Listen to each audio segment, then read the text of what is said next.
Hey guys, Jerry from Bliz Studio. I've got my awesome composer, Lewis Thompson, who is the guy who's writing all the music and sound for Trixel Rocket. It's lovely to be here. So I think the reason I wanted to do this devlog was to give you a chance to talk about the great music that you've composed and the sound effects and your thoughts and ideas. So, yeah, absolutely. And just my process, because I went through quite a few iterations of music. I don't know if you remember, because I did most of this a while ago. I'm going to do another part on it soon. Talk to me about your process that you went through. Yeah, okay. So I guess I can bring up the original one first. Actually, this will be a part of them. Oh yeah. I have it saved somewhere here. So yeah, where was I? So yeah, when I first started this project, I had a very brief video clip of the game, I think, but it was very early on. It looked a bit different than it does now, and it was this kind of 8-bit mixed with Trixel graphic effects. We didn't really know I think at the time we didn't really know what we were after. So I made this short. It was actually quite a long demo with just some quite upbeat this electronic music. It's quite cheesy, which I find is good in mobile games. And yeah, so I'll play just a snippet of this now.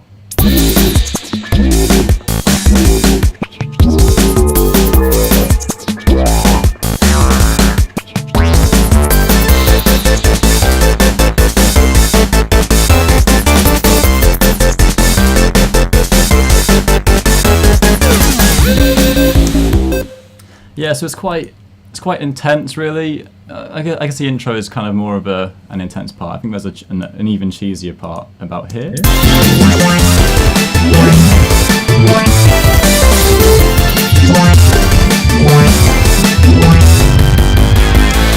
Yeah, so it was weird space rock mixed with Girls Aloud. So, but there's elements I liked about it, but in hindsight now, I think it's quite annoying. It's probably too intense of a game. It's very, very fast paced. But there's bits in it which I kept though in the final soundtrack.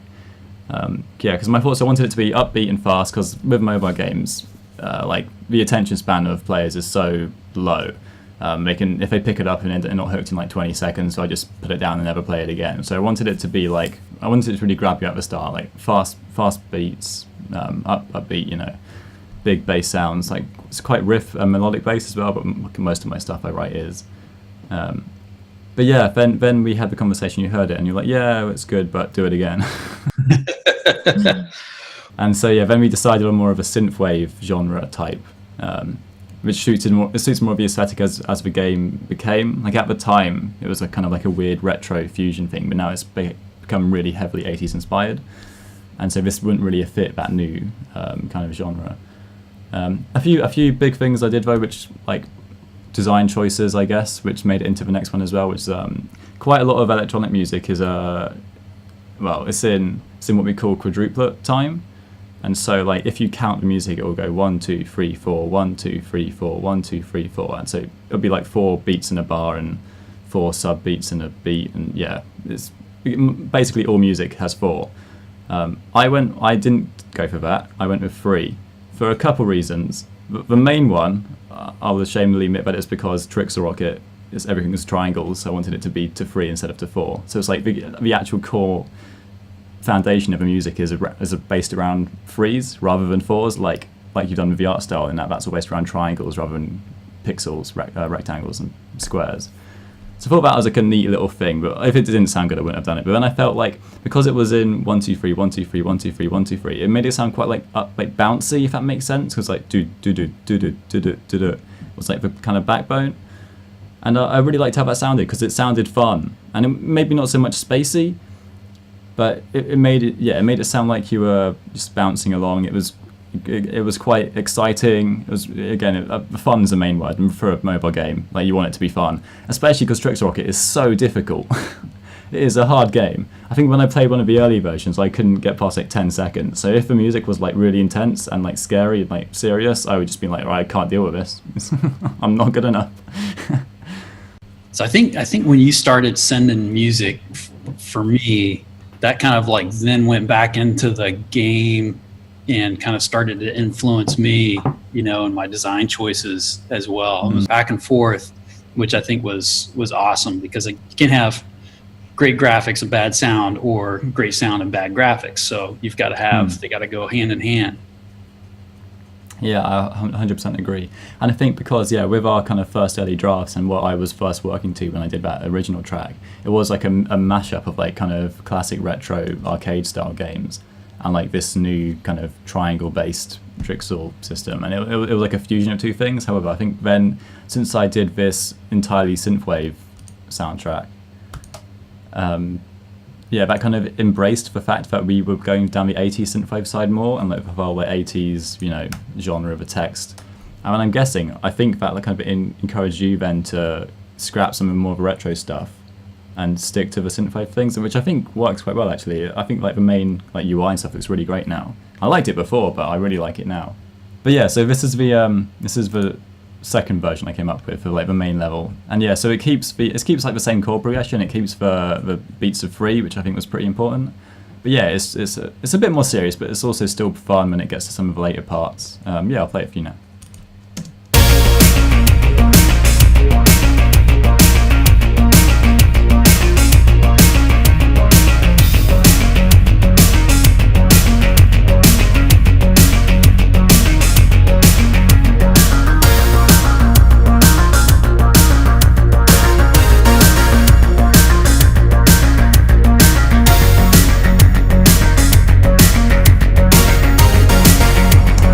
So there's a big section like that, which is just like, I guess, the opening verse. It's all very massively 80s. But then I, later on, a few times in the song, I wanted to add more of like a main Trixel Rocket theme, like a chorus, the main hook. And I guess if you actually get to this part in the game, you've done really well for lasting like 30 seconds or whatever. But yeah, then it goes into this section a bit later on. It's probably my favourite section. It's one of my favourite bits of music I've ever written, to be fair. Big chorus.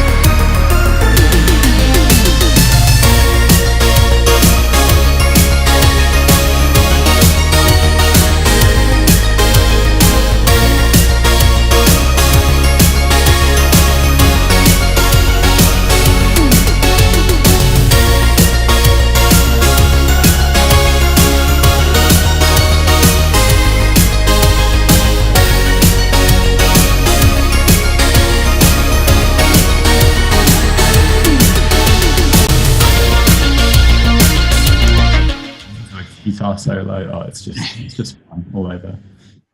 So you liked that change, and you were afraid of what I would say about it, but I thought it was awesome. So yeah, I mean, it all worked out well. Yeah.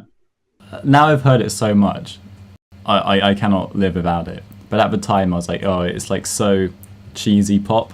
It's like this little kind of modulation at the end.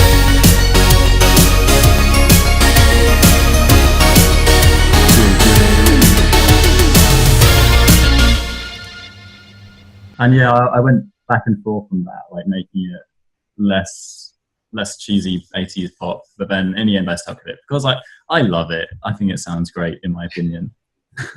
Yeah, Trixel Rocket can't be Trixel Rocket without the music. So yeah.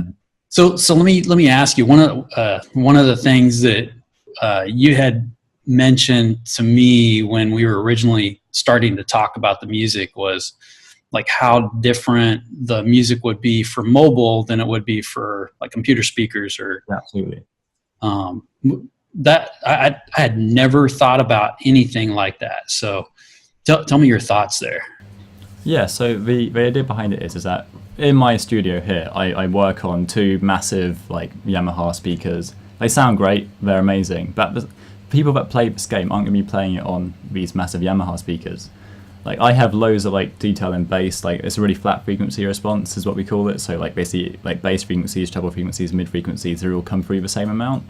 But the people that are playing this game, but most likely will be listening to it on like little earphones, but also just through their phone speakers. And phone speakers do sound terrible, but however, using some clever composition and production techniques, we can make it sound slightly better on phone speakers. Because this is an 80s like soundtrack, like the bass line is quite a really heavy part of it. And so, but playing that on a phone speaker, like normally you just wouldn't be able to hear it at all. You just hear, just weird, no bassy music.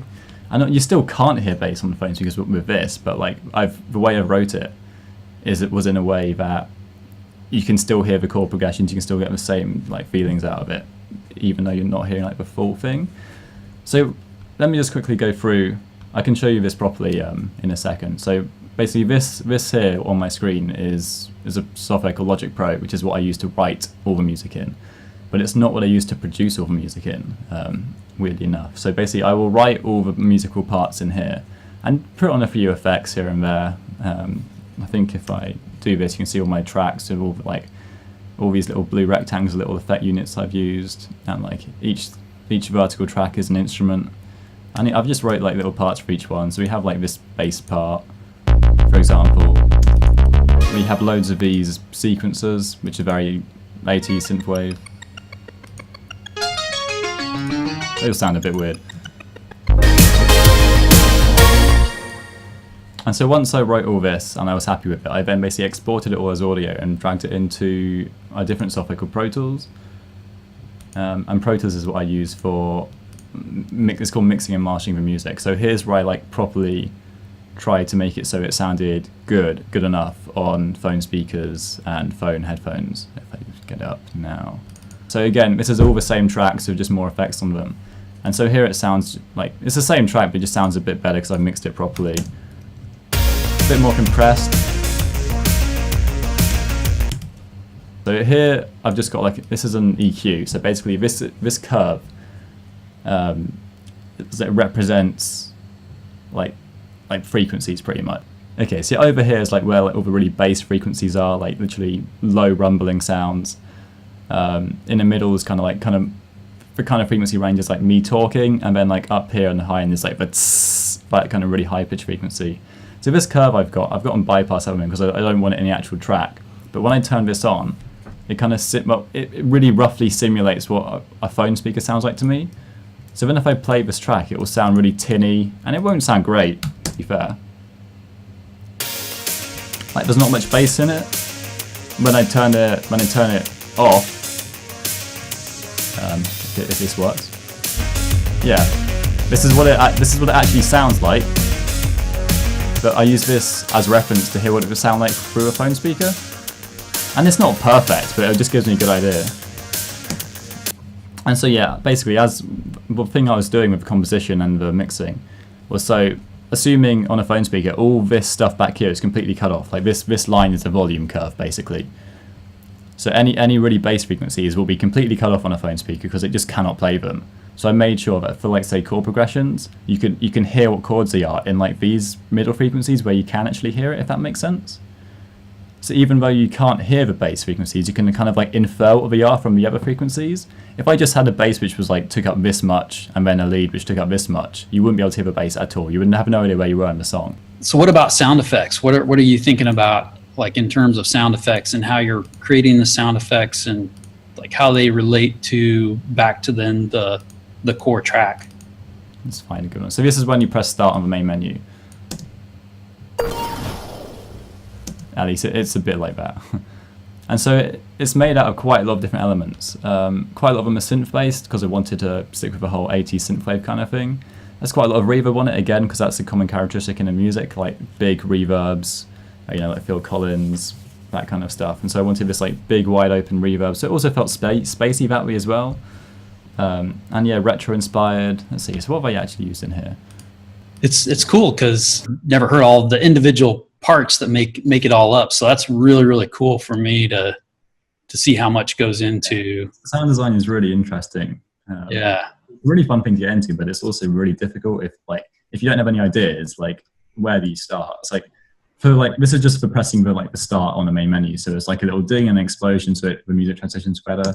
Yep. It sounds like pretty good, but when you like actually look at it, it's like I started with this.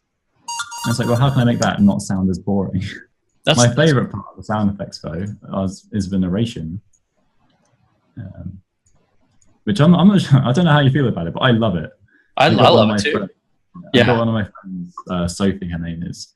to just read out a bunch of lines which could possibly be used here and there. Like I didn't really have a complete list. I just wanted to get as much as I could. And so yeah, so this has been affected like loads. I've put so much processing on this to make it sound like it's coming from like a spaceship like comm system. So on its own, it's just like she's trying to do an American accent. She does a decent job.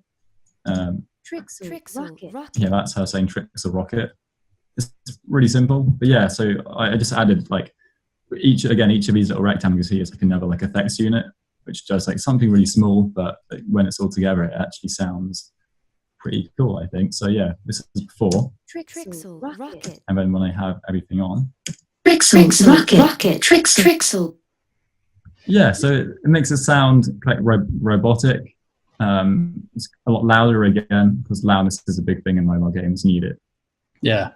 I was volume on speakers, you won't be able to hear it. I was surprised when you sent the narration stuff, but I was like blown away because it adds so much depth, you know, and feedback for the user, which I think is extremely important. So.